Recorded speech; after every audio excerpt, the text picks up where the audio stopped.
Hey everyone, today I wanted to go over the new and extremely exciting news that we have for Baten Kaitos 1 and 2 HD Remastered, which will be dropping exclusively onto the Nintendo Switch later this year.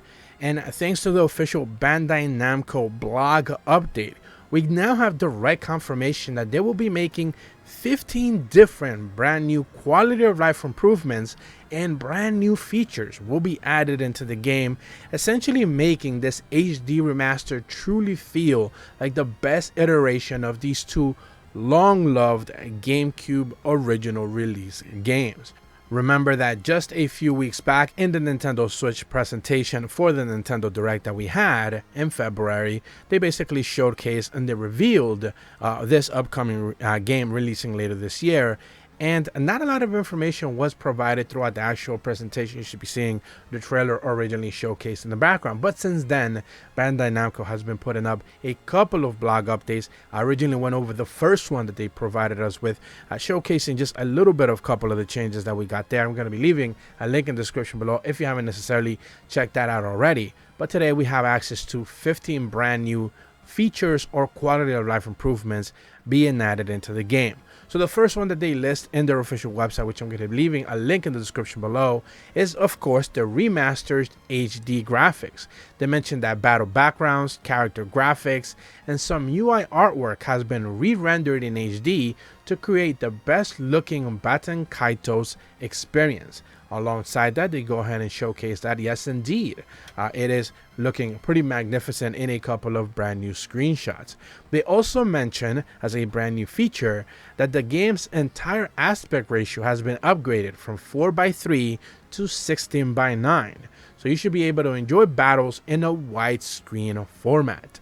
This is something that of course every brand new remastered should be able to feature. No longer should you have a 4:3 aspect ratio, but instead the typical 16:9, which is what most TVs will naturally render. Not only that, but of course the handheld experience will take full advantage of that as well. They also mentioned that they upgraded the graphical representation of all main characters and boss characters as well. Now, one of the things that they don't clearly specify in this specific image is that if this is just for the cutscenes for the bosses, or if it's just actually naturally the graphical presentation while you're engaging them within combat. So that is something that I would leave a little bit as a question mark on, that we're not necessarily too sure on. Will it either be a either or both type of situation? Some type of clarification would be required at a later date. Another thing that they also mentioned is that menu screens have been completely overhauled with improved layouts and new features to sort out the magnets. Remember that the magnets is pretty much the way you're handling combat. All items in Baten Kaitos contain magna essence, and they sustain the existence of pretty much all your powers. So sorting out through the cards and of course knowing how magnuses work for each one of the cards is crucial for the experience, and making sure that this works a little bit better than before is certainly, a better UI, a cleaner UI, a more informationally, rich UI while still keeping things clean and modern certainly goes a long way. They mentioned that the original graphics are reused for in-game maps as well as some screens for the character graphics, but of course others have been reworked as well. When it comes to convenience of new features being added to make the gameplay smoother, they mentioned that there's a massive array of new features that make the game easier to play than ever before. They mentioned 6 different adjustable parameters. They qualify adjusted parameters that include game speed and random enemy encounters to save them as your favorite way to play the game. These adjustments can be done at any time, and the adjustment parameters are as follows. They mentioned that you have the option to turn on or turn off no encounters, so you can pretty much just go throughout the entire game and never have a single encounter through just normal enemies. Presumably bosses will be enabled, you can't escape those, but you can just pretty much turn off all encounters altogether. You have the option to turn on instant KO, which means enabling enemies to be defeated with a single strike. Just forget anything about grinding, just instant KO, and just crank up that experience because you're going to be, powering through it if you so desire. Game speed has 3 separate options: 100%, 200%, and 300%. Therefore, you can run faster, you can move faster through the wall, you can reverse faster, and at the same time, alongside that, they're mentioning that battle speed can also be adjusted within 3 different options: 100, 200, and 300%. Therefore, you can choose to just power through the games as fast as you want, or normal speed, which will most likely be, of course, 100%. This is a pretty good change to have available, as the game is just, if you want to power through, level up a specific area without having insta KOs on, you can choose to do that. Or if you need to backtrack to 100% and pick up a specific item or something like that, you can just turn on battle speed, game speed, or just no encounters at all and just deal with that without any sort of issues. They also mentioned that simple battle results will be shown in display, so you can switch to a simple display to mid-battle results after each turn.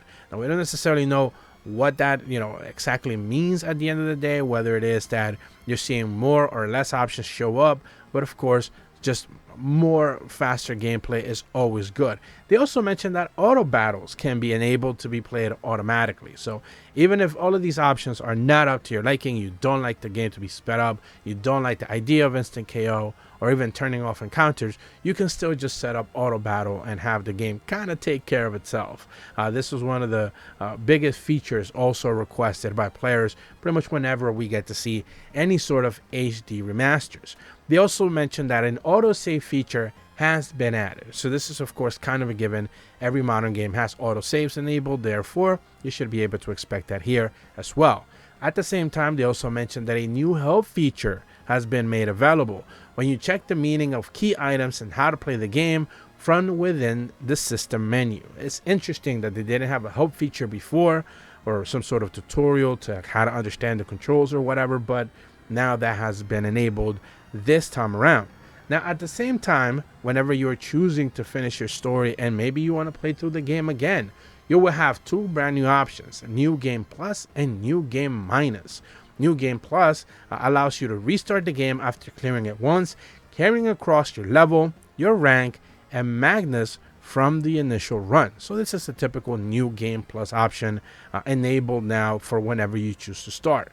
At the same time, though, you also have a New Game Minus mode, which this applies direct restrictions on what is available for a much more difficult challenge. So you will be able to carry out some things, but not everything, and it will make the game much more difficult. So again, using still those adjustable parameters and having a New Game Plus option, therefore making the game more difficult, is still gonna be a wide open experience if you choose to play in that format.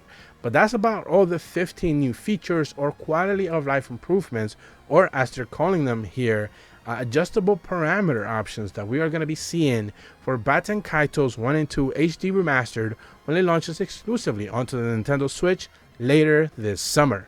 If you're brand new to my channel, be sure to leave a like and subscribe, hit the bell to receive notifications when the videos go up, and as always, thank you so much for watching. See ya!